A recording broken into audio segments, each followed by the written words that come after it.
Lah wong nek dikongkon milih ku ora ngono sebelum. Tapi ya milih. Saiki aku nguji berat kowe arepe tak muliakan. Heeh. Wis. Bojomu tak jupuk, lak kowe aja. Jo. Wis umpama jujur lho ya. Anakmu wis aja kok Gusti sing liyane wae sing liyane. Nek kon milih kuwi menungso iku antri nang donya ora milih-milih. Ora milih-milih. Saking kepegelen malaikat wis rasa milih apa wis arisan ae dikopiok.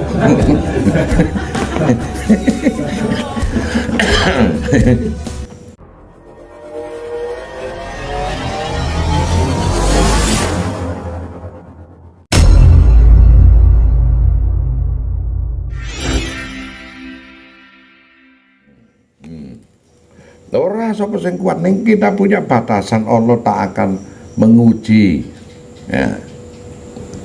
Kalau kamu tak mampu untuk memikulnya loh.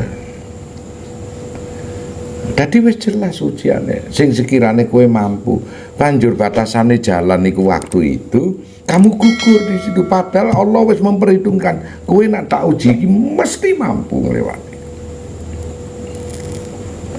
Lho ya kan? Allah akan menguji sesuai dengan kemampuannya. Ning koyok-koyoke apa ujian niku? Akhirnya kowe batal teko tengah jalan. Padahal nek lalui kuwi mampu lho sejatine. Kowe mampu lho sejatine. Hingga gagal, banyak orang yang gagal. Aku dhewe wis ora kuat aku. Nah, manusia di dunia ini kemarin tadi malam aku ngomong itu makhluk pilihan, Pak. Sekarang ini kita umat Rasulullah makhluk pilihan. Nabi Nuh, nah, usia 440 tahun itu baru kena banjir bandang.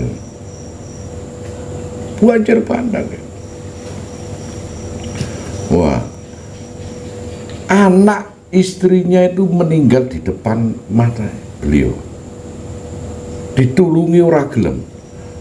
Konon dalam riwayat itu nangisnya Nabi Nuh itu penyesalan itu 500 tahun lebih sampai usianya 950 tahun. Awakmu ditinggal bojo karo anake sak jam wis iso nglalekke. Alhamdulillah, yuk nyekar ngono lho. Nabi Nuh nangis terus bendino hingga dia menyadari semuanya dari Allah dan aku cuman mengikuti takdirmu ya Allah yang kau berikan kepadaku. Nah, saat menyadari beberapa tahun kemudian Nabi Nuh dipanggil oleh Allah. Nah, Nabi Nuh, Nabi Musa untuk yakin karo Allah iku gugatane Mas. Kudu ngomong karo Gusti Allah dhewe nek ora percaya. Nah, wis ngomong Nabi Musa njaluk tuntutan meneh, aku pengen lihat panjenengan Gusti. Loh. Awakmu po tahu dijanjeni ngono kuwi. Yakin teko mbah-mbahmu bahwasanya Allah itu Tuhan kita semesta alam, yakin, ndak pernah dijak omong kaya Nabi Musa ngono ora. Apa meneh nak kaya awake dhewe dijak omong langsung karo Gusti Allah. Walah rasa syukure dhewe kaya apa, Pak. Aja sok nglamak njaluk ndelok Gusti Allah. Nah.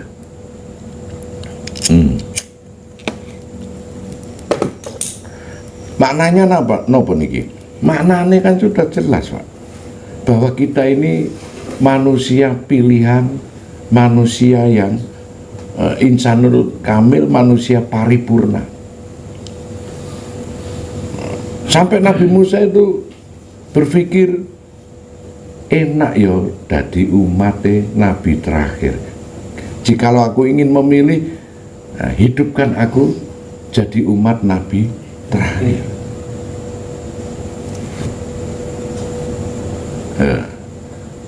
Jadi kowe nek iso legowo, iso pasrah, iso berserah diri, ngerti wujud kenal Gustimu Allah, kowe seleper karo Nabi Nuh, kowe seleper karo Nabi Musa. Malah kowe dirimu iki gak ngelamak, Pak, gak njaluk omong-omong langsung karo Gusti Allah lan ora njaluk ndelok langsung karo Gusti Allah. Milo kuwi dikei usia panjang-panjang hanya karena untuk penyempurnaan sang nabi itu sendiri. Kita diringkas, kalau ada amal satu kita dilipatkan, bercabang lagi, karena kita supaya selevel dengan umat-umat terakhir, dahulu. Wajib bagi kita sekarang ini mensyukuri. Nabi Musa saja berkeinginan ingin menjadi umatnya Nabi Muhammad yang terakhir, umat akhir zaman. Iki bercita-cita begitu Nabi Musa itu. Nah, dari sinilah konteks kita bersyukur. Nah, inilah kita butuh kesadaran, keberanian, kesadaran mengambil keputusan. Otomatis kalau kundalini, sang energi ruh itu tadi bangkit, maka akan mengadakan pembersihan di cakra sek, cakra pusar, cakra dada, cakra tenggorokan, cakra akya, dan cakra mahkota. Nah, inilah kesadaran murni yang ditimbulkan dari Allah, kesadaran universal. Dari kesadaran murni ini, sang punya kesadaran murni akan membentuk suatu kesadaran murni yang lebih luas. Maka disebutlah kesadaran kolektif. Maka itulah disuruhlah kita berjamaah, masing-masing disuruh berjamaah. Sampai sebatas apa? Kalau kita tak bangkit kundalininya, kita tak bangkit wujud rasa kesadarannya, maka kita masih berperilaku hewan. Gusti Allah itu mau gawe tambal butuh, mau gawe butuh mutok nuruti hawa nafsumu iku perilaku hewan.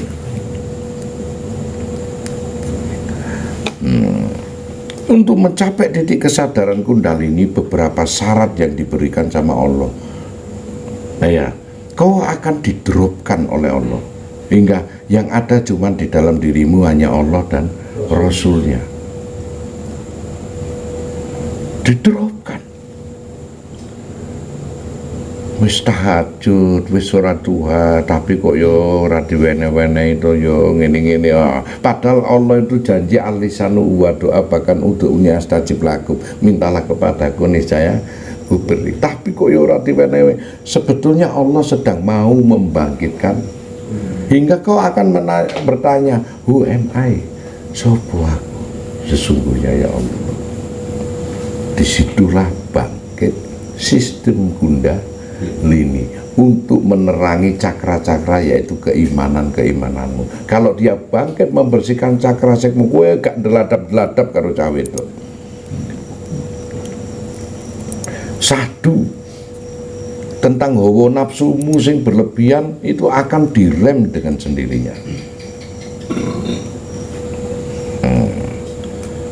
Naik ke atas, kalau sudah naik ke tingkatan tenggorokan, omong saomongmu enak, dirungokno wong sadu, penuh cinta kasih, penuh kasih sayang. Rekaman saya ini, apalkan, kemudian buat syiar. Nek podo karo Gosanton ndak bisa, karena dalam sistem di dada harus dibersihkan dengan kundalini, yaitu cakra dada ini, supaya latifatul ruhul biko fisir akwa bersih semuanya. Makanya berbeda lisane dikarenakan sang cakra tersebut mengadakan proses pembersihan dari sistem kundalini. Itu. Ini banyak-banyak orang-orang itu ngene iki merospek jamaah-jamaah, hingga Gus ngomong ini, aku ngomong ini, kok siji ngono, siji karismane itu. Dia mungkin nirokno, ngapalno apa yang saya omongkan, tetapi dia lupa, tidak pernah mengadakan pembersihan dari cakra dada yang isinya latifatul ruh, latifatul gulbi, latifatul kofi, latifatul sir, latifatul akbar.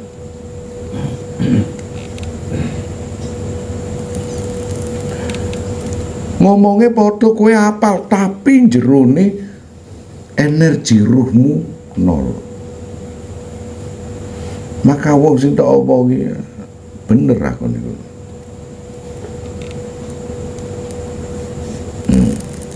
Seringkali nak ngomong kaya Gus ngono iso coba.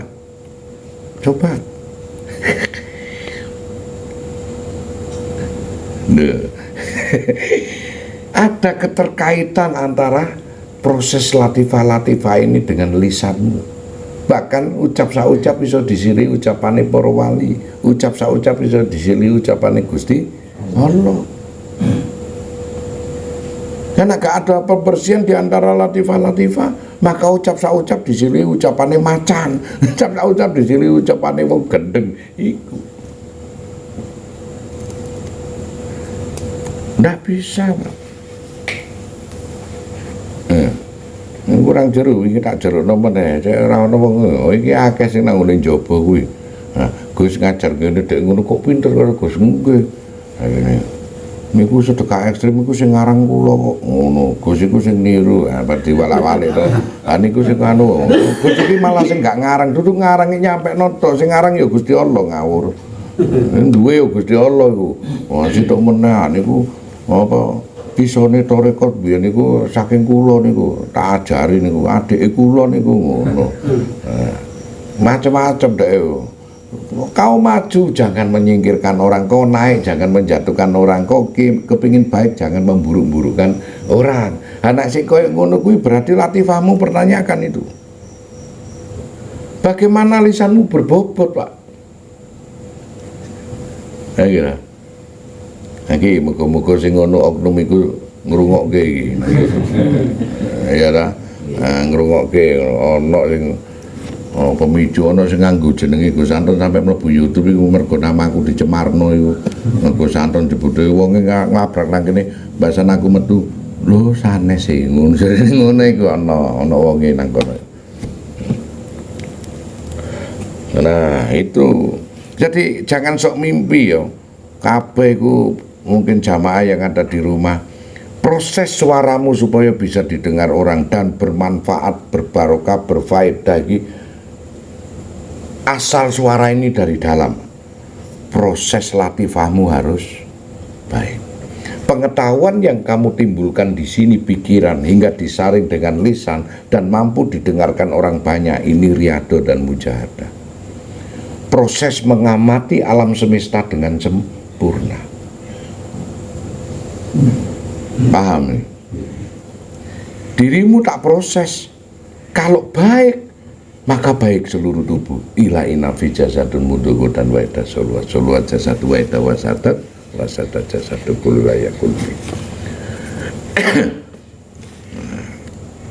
Kalau di dalam tubuh kita ada segumpal daging, kalau daging itu baik, baik seluruh tubuh. Ucapan, lisan, pemikirannya. Kalau daging itu buruk, buruk pula seluruh tubuh. Apa itu wayakul bi? Tak ada lain melainkan hati. Proses hatimu harus kau proses dulu lewat mujahadah, mugorabo, mughofafah, muhasabah, mujahadahan yuk. Maka dirimu, hatimu bersinar nurun ala nurin. Bernur Muhammad itu hadir di dalam dirimu, maka lisanmu pun akan didengar banyak-banyak perindu Allah, orang-orang yang merindukan Allah. Orang harus nyampe kepada titik sirullah, rahasia Allah yang sebenarnya. Seorang spiritualis berbeda dengan orang dukun. Kalau spiritualis, apa yang dia tanyakan kepada dirinya, kalau mengenai akal dan logika permasalahannya, permasalahan itu yang akan terkuat. Seorang spiritualis itu mendamaikan, menenteramkan, membahagiakan, bukan menakut-nakuti. Seorang dukun mungkin bisa nakut-nakuti.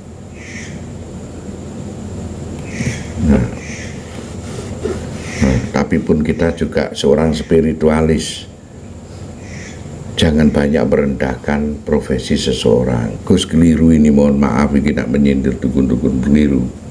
Nah, bagi yang dukun-dukun sing seperti itu, tidak semua dukun kan ya kaya ngono loh. Nah itu. Nah, begitu kita jangan pernah banyak merendahkan profesi-profesi seseorang ataupun orang tersebut. Orang spiritualis kata satu. Rasulullah pun mengajarkan, kalau kau belajar berguru, ambil 3 manfaat. syaratnya. Kalau dia itu membahagiakan, ngangeni dan menenteramkan dirimu, datangi dukune, datangi guru itu. Tidak pernah menakut-nakuti, menenteramkan, memberi kebahagiaan. Satu, kalau kau ditakut-takuti banyak neraka, banyak iki, banyak yang itu membuat dirimu was-was, maka tinggalkanlah, kata. Ini bener iku duduk karangane Gusti Allah, karangane Gusti Antun iku Rasul iku sing dawuh. Yang kedua, mempermudah, tidak pernah mempersulit. Kedua. Yang ketiga, mempersatukan, tak pernah mencerai-beraikan. Jadi suatu kumpulan di mana saja kalau ada bisikan-bisikan untuk mencerai-beraikan dirimu dengan keluarga, dirimu dengan istri, dirimu dengan anak-anakmu, dirimu dengan jamaah, dirimu dengan itu pekerjaan setan iblis. Makanya seorang spiritualis ataupun guru, dia mempunyai 3 landasan: membahagiakan, menyenangkan, ngangenin, tidak menakut-nakuti, membuat teror dan lain sebagainya. Maka tinggalkan itu. Yang kedua, mempermudah, gak tambah mempersulit. Oh nak kon jikir kok ngene, tengah jalan kamu iso gila, kamu gini-gini, ikut jenenge mempersulit. Itu ditinggalkan juga toreko seperti itu. Toreko gak bener itu. Justru yang diceritakan kalau kau berzikir indah, pada titik kamu bisa fana bila jauh, nikmat rasanya. Seperti rasanya orang baru kemanten anyar, nikmat rasanya. Zikir itu hingga orang kepingin untuk mencoba mendekatkan diri kepada Allah lewat landasan toreko zikir itu. Itu datangi, tidak malah mempersulit. Nah, bagaimana kau dipersulit ya? Kamu sedang wirid, sedang mengadakan pendekatan dengan Allah, kamu dipersulit. Nanti kalau kamu gagal zikir sampai sekian, kamu akan menjadi begini, kamu akan menjadi gila, kamu akan menjadi begitu. Kalaupun dia ketakutan jalan seperti itu, maka apa yang kamu dapatkan? Kau akan mengajarkan kepada orang-orang lain pun dengan ketakutan itu pula. Jadi indah lah rahmatan lil alamin. Terus kemudian membersatukan, tidak mencerai-beraikan. Itu saja. Jadi kalau ada konteks dicerai-beraikan sementara kamu belum tahu buktinya, kok kamu ngikut, kamu belum mempunyai kesadaran, pemahaman, kamu belum mempunyai ruhwanimu, masih tidur. Karena jasadnya ruhwani adalah kesadaran itu tersebut. Tanya rohani adalah kecerdasan spiritualitas. Nah gitu loh, makanya dijaga di sini. Mumpung awakmu sik kejaga, hati-hati, Allah sang pembolak-balik batin. Ngikuti langkah angen-angen dan pikiran.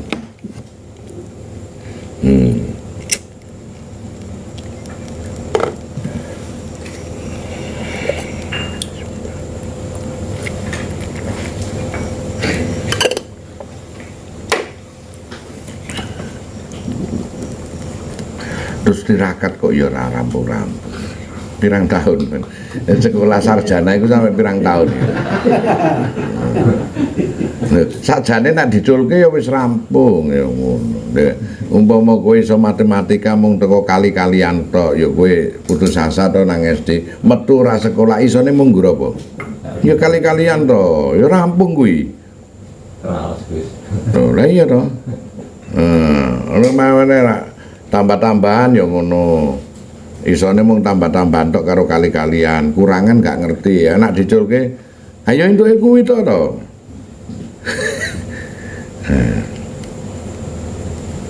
Sekolah SD ki 6 tahun kowe ra sadar di Plukoto kuwi. Donge ana wong sing gak sekolah ya sugih, berarti rumuse kan ra paten iku. Tapi wong karena itu ikatan hukum dunia, kowe nak gak ngikuti lucu, iso dinyek wong lho. Bapake sugih kok sekolah mung sampai SD wae ra lulus, kan ngisi-ngisini wong tua. Karena hukum yang diberikan dunia wagu apa enggak tok lakoni. SMP yang ngono. Nah iki kan SMP karo SD nek digabungno pirang tahun iki?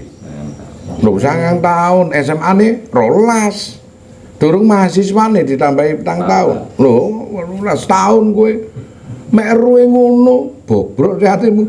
Mek dienggo bekal gawe urip nang donya tok. Swidak 3 tahun sampai 70 tahun tah 80 wis iku tok. Nah, untuk kehidupan selanjutnya perlu sekolah meneh. Lho, iya. Sekolah wis ra nganggo pikiran, nganggo ati. Nek nganggo pikiran ngetokke dhuwit 10 juta ngono kuwi ya, dhuwit 1 juta 2 juta ngono kelong dadi 8 juta. Aku sing ngetrapno sekolah di dunia. Bahasan sekolah ati.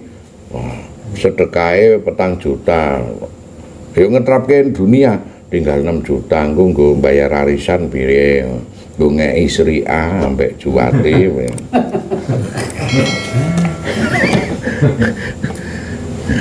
Ngetrapke donya tok terus piye?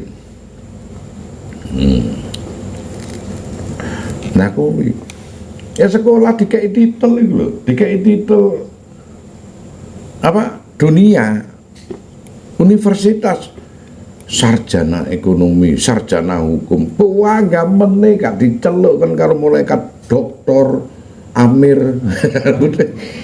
Gak pati celuk. Latif sarjana ekonomi ngono masa diceluk Latif ngono. Nah iku wis gawe donya kuwi. Enggak ada wis. Sekolah sing saiki ku sekolah untuk alam semesta, ora oleh putus. Kuatuk terus iki sekolah kuwi. Nah, nek putus sampai dilaknat Allah gak oleh mutusno hubungan silaturahim. Karena bentuknya nanti pada saat kowe ngerkoso nek sakaratul maut nazak.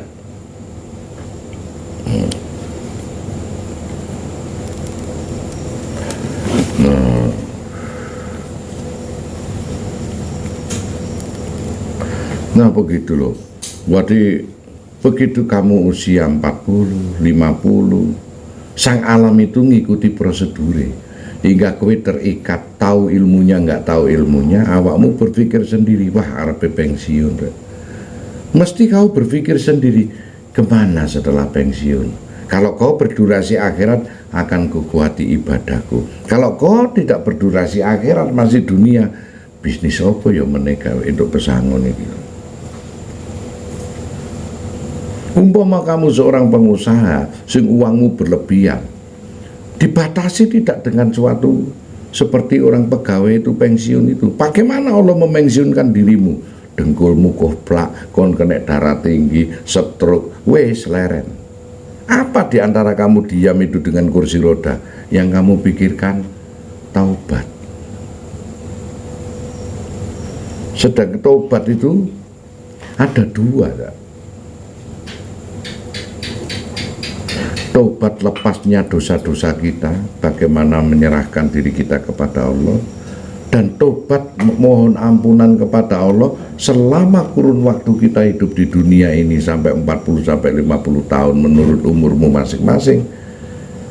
Kau lupa, belum sempat mengenal Allah, ampuni ya Allah, aku lalai untuk mengenalmu, rahasia-rahasiamu.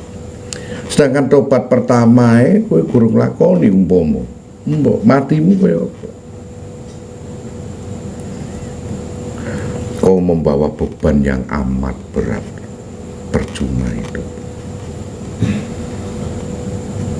Tobat dulu saat kita itu dalam kesumpekan kembali kepada Allah secara fitrahnya sebagai manusia.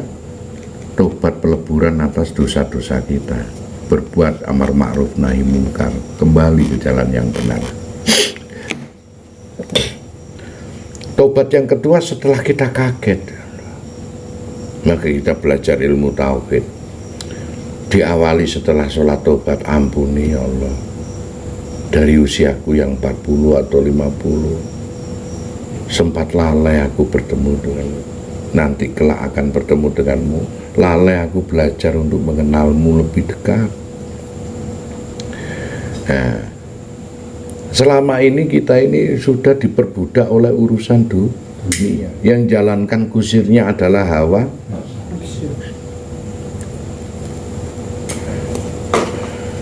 Gus biar sampai mati seperti ini, mergo sadar aku. Ada orang, nggak ada orang seperti ini. Banyak orang, nggak banyak orang seperti ini. Mungguwe kebaikan itu kita semua yang merasakan. Kalau keburukan ya kita semua yang merasakan. Orangnya masing-masing, kita yang merasakan. Mungguwe kowe tergugah pemikiranmu sebagai konteks kesadaran spiritualitas, ya kamu sendiri yang akan bahagia. Nek gak gelem ya kowe dhewe sing ngrekoso. Ihdinas siratal mustaqim, ana loro siratal ladzina an'amta 'alaihim karo ghairil maghdubi. Kalau kematian kita pasti kamu butuh jalan. Paling tidak jalan yang nikmat yang diberikan Allah kepada diri kita, bukan sing dilaknat. Nah, sebelum kau menyelewati jalan itu, kau harus cari informasi, bertanya-tanya, berguru kepada sang guru suci, sampai ketemu guru sejatimu sendiri.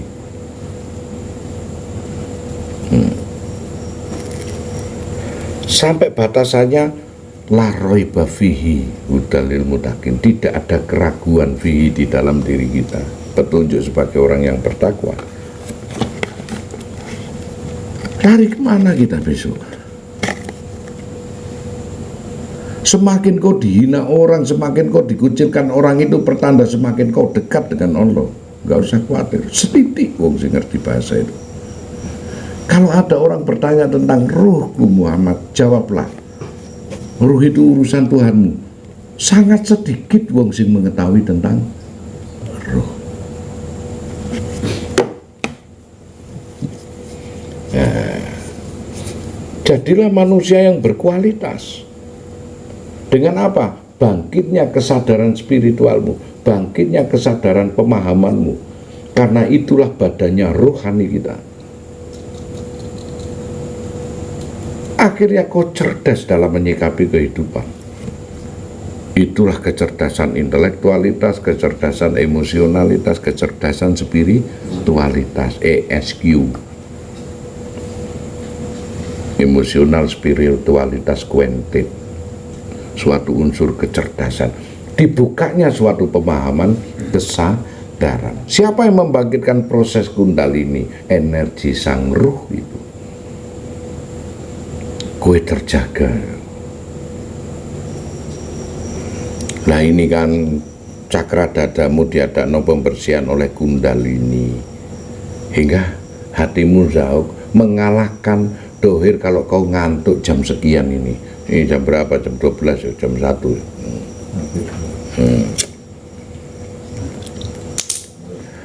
Nah, kenapa Kak orang-orang ulama sufi selalu ngajar waktu yang tidak manusia umumnya lakukan? Ya karena ingin tahu seberapa sih kamu itu sadar akan rohanimu. Jasad dia butuh makan, butuh tidur, tapi rohani kita nggak butuh makan, malah disuruh puasa, nggak butuh tidur, malah melek. Di Ali Imran ini siapa orang tidak banyak dikenal di muka bumi, tetapi banyak dikenal oleh penghuni langit, orang-orang yang sedikit tidur.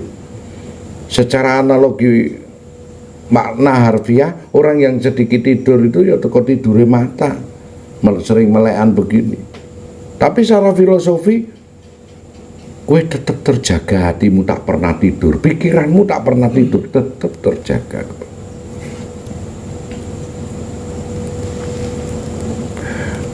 Nah itu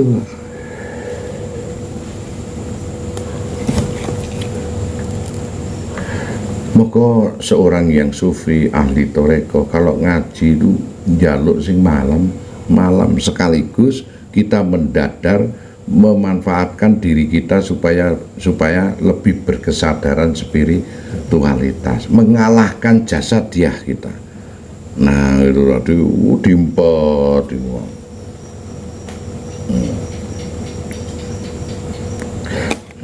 supaya iku nak jiwa rohanimu iku apik kan, suatu saat diuji sama Allah kowe sakit iku orang aduh senyum alhamdulillah, orang mencuci apa bedane? Oh iya, karena bedanya. Wong padha ngetokke suara ya. Nek wong teruji nggak teruji, nek orang nggak teruji, aduh lorone rek jangkrik asem temenan iki sapa gara-gara iki aku ceblok anu asu tenan iku ngono wis mikir iku aduh ngono padha ketokno swara lho kuwi karo alhamdulillah karo senyum mone aduh karo cucu karo eling-eling sapa ana sabun ceblok nang jeding gara-gara iku aku mulai jatuh loro kabeh boyokku sempal jancuk ngene iki nek gak terlatih siji alhamdulillah. Kenapa Pak? Ya itu tadi ono sabun jatuh itu.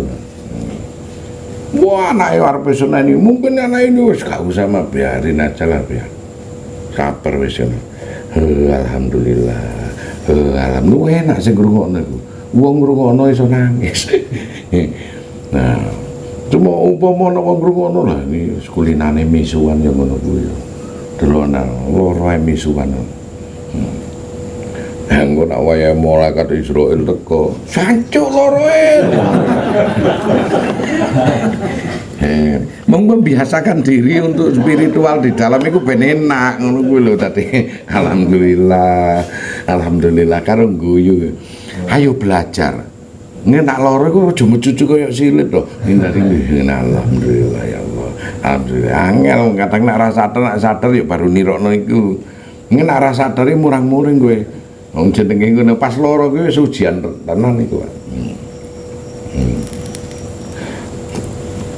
Kayak Al-Halat itu waktu dia mati dipotongi tangannya satu persatu sama Al-Gojo itu bilang ya Allah dikotok blok sambil gemetar tangannya jenenge dipotong itu sakit. Alhamdulillah nikmat ya Allah ngono. Nah, dia gak ngeses sakit ya Allah enggak diguanti sampai dia dipaksa lho kalah kan jasad dia dipaksakan. Alhamdulillah nikmat ya Allah ngomong sakit itu diguanti nikmat nikmat ya Allah. Nikmat ya Allah diafirmasikan masuk ke dalam suatu landasan sing baik-baik ya. Kalimat sing baik-baik. Wah dikotok meneh ambek Al-Gojo diceceli sithik-sithik iku selalu ngomong nikmat. Hingga beberapa Al-Gojo itu sampai konon dikatakan 99 Al-Gojo itu bertobat ganti Al-Gojo. Dipotong lagi, ampuni ya Allah orang yang menganiaya diriku. Sesungguhnya dia menyuburkan syariatmu, dia tak tahu pengetahuan ya Allah. Ampuni ngono terus kesakitannya diganti itu. Nah, diketokne cukup aku yang tahu rahasia. Ampuni ya Allah, aku telah membongkar rahasiamu ya. Wah, dikuatok terus. Oh, kuatok ngono ya Allah. Nah, dia sedang melaksanakan tugasmu. Sang penganiayaku, jangan kau hukum, jangan kau masukkan neraka, berilah berkah ya Allah. Padahal atine gue keten jangkrik ngono loro cuk ngono kuwi yo nek awakmu nyasak dadi sufi mungkin ngono jancuk loro saking dikongkon Gus gak betah.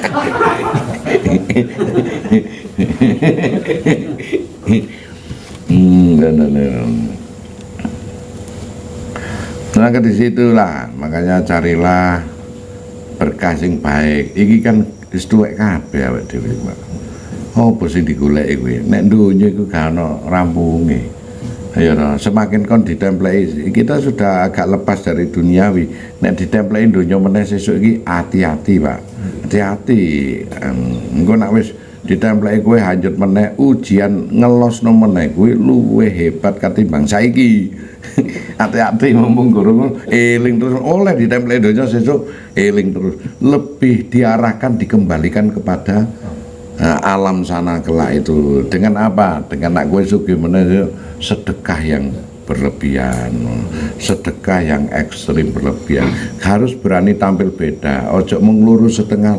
Iku ngajari wong sing gak entos iku. Wis ndono wewe mencintai memberi, cinta memberi. seneng ngenehi ya ndono wewe iku asmara ndono iku cinta ndono wewe pola kaya apa iku nang ndi wae wenehono wong iku nek duwe dhuwit nek ora duwe dhuwit ya wenehi doa dadi yo macam-macam aja. Jadi kembali ini atik lali meneh kowe bertobat meneh waduh kowe amblek katimbang saiki kowe ngono mungkin besok nang ngene gua kono selo mangleng ta apa ngono mumpung saiki awakmu nang ngene gua apa gua garbomu dhewe kan enak wingi-wingi soalnya kowe wis kadung elek nang ngene gua kenikmatan to ngono dadi saiki dirubah nang ngene gua garbamu dhewe kudu ngerti kaweruhmu dhewe. Nah, jadi yang sulit itu membangkitkan kesadaran spiritualitas. Ada di dalamnya kesadaran keberanian, kesadaran menentukan pilihan dan mengambil keputusan, kesadaran cinta kasih.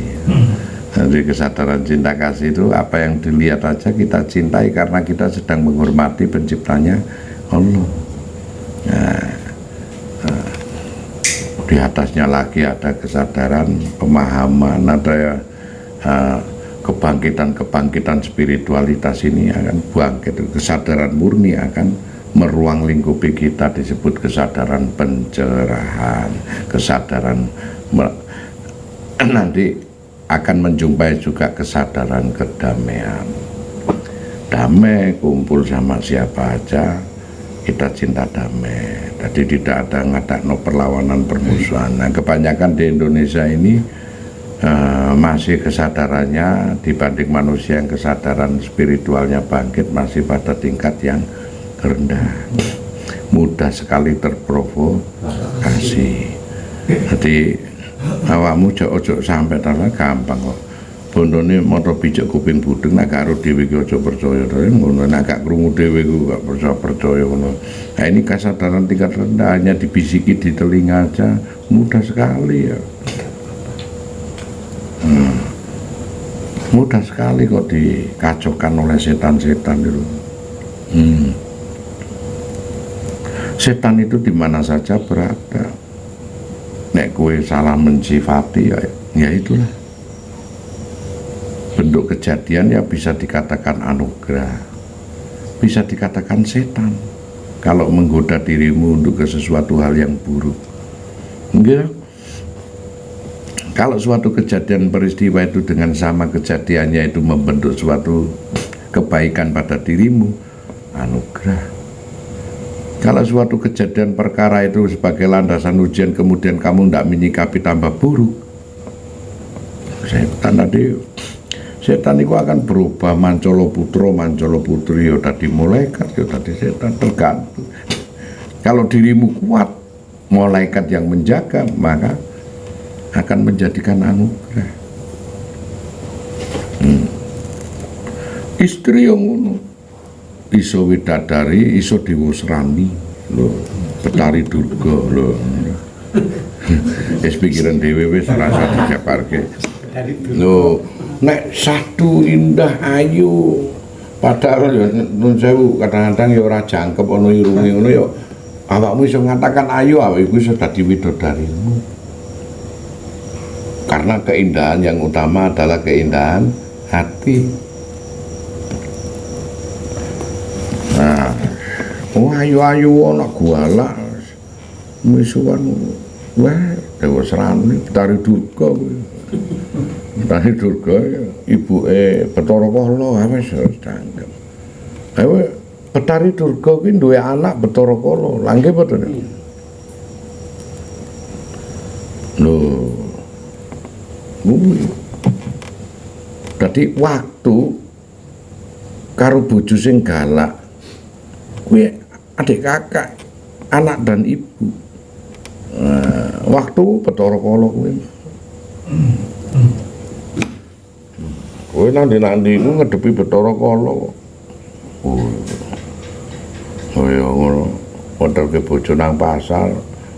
Motorke telat sithik ngono. Kowe lak resah karo waktu. Wah, Dewi asu tak enteni suwi men lha apa bojo redeg ngono Bathara Kala ngamuk ujunge kowe sabar gak iso diuntal Bathara Kala sabar Dewa Serani teko Betari Durga meneng ae nglamun ae ngono ae artinya apa bentuk kejadian iku ibumu waktu sing ngrusak awakmu iku Bathara Kala wis ngono oh monggo padahal motone iki lagi nglendur ya apa metenteng apa jenenge fokus ya meneng ngene iki apa nglamun motone iku nglamun dilalah ana cah wedok lewat jundul siramu lho lho ae karo delok ayo ngawi Betari Durga sing teko mak lampir kan kanggo wong wedok sing apik-apik ya mutiara ta rakyat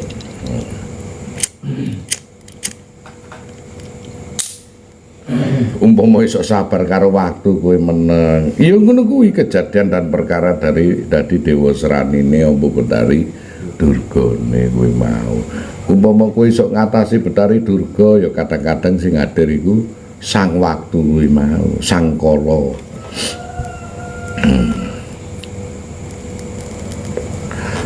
Tadi bagaimana kita hidup di dunia ini sudah kejebak, makanya nang Jawa iku ana ruwatan.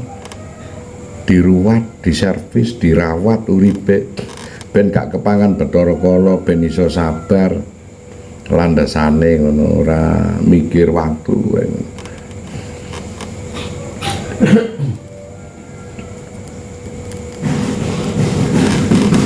Memang itu. Jadi kalau kita sudah baik maka ya akan baik seterusnya. Kita minta sama Allah untuk menjaga kebaikan kita. Selalu kita minta menjaga kebaikan kita. Tanpa ada yang jaga, kebaikan kita akan berubah menjadi keburukan nanti itu. Mubah pola usi batin. Batin kita selalu pola sesuai dengan benturan yang kita hadapi sebagai tingkat peristiwa dan waktu itu tersebut. Ono peristiwa ini kita nggak bisa nyikapi hati lah itu.